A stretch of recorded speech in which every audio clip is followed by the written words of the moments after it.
అసలు నందీశ్వరుని యొక్క అనుమతి లేకుండా శివాలయంలో శివదర్శనం చేశారనుకోండి, దాన్ని శంకరుడు అంగీకరించాడు.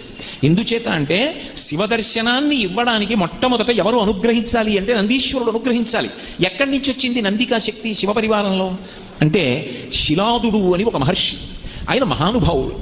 ఆయనకి ఒకప్పుడు ఒక విచిత్రమైనటువంటి కోరిక కలిగింది, నాకు ఒక కుమారుడు కలగాలి, కానీ అందరు పిల్లలు పుట్టినట్టే భార్య యొక్క సహాయము వలన నా తేజస్సు నా భార్య యొక్క శోణితము కలిసి నా భార్య యందు పిండముగా రూపుదిద్దుకొని ఏదో కొన్ని నెలలు ఆమె గర్భము ధరించిన తరువాత బయటికి వచ్చేటటువంటి శిశువు కాదు, అయోనిజుడు కావాలి. స్త్రీ గర్భము నుండి బయటికి రానివాడయ్యి ఉండాలి. 2, ఆ పిల్లవాడికి మరణం ఉండకూడదు. ఇక పిల్లవాడు శరీరం అన్నది విడిచిపెట్టకూడదు. 3, వాడు పరమశివుడితో సమానమైనటువంటి స్థాయిని పొంది ఉండాలి అనుగ్రహంలో. వాడు ఆజ్ఞాపించడంలో కానీ అనుగ్రహించడంలో కానీ రూపంలో కానీ ముమ్మూర్తుల శంకరుడు ఎలా ఉంటాడో అలా ఉండాలి. నాకు అటువంటి కొడుకు కావాలి.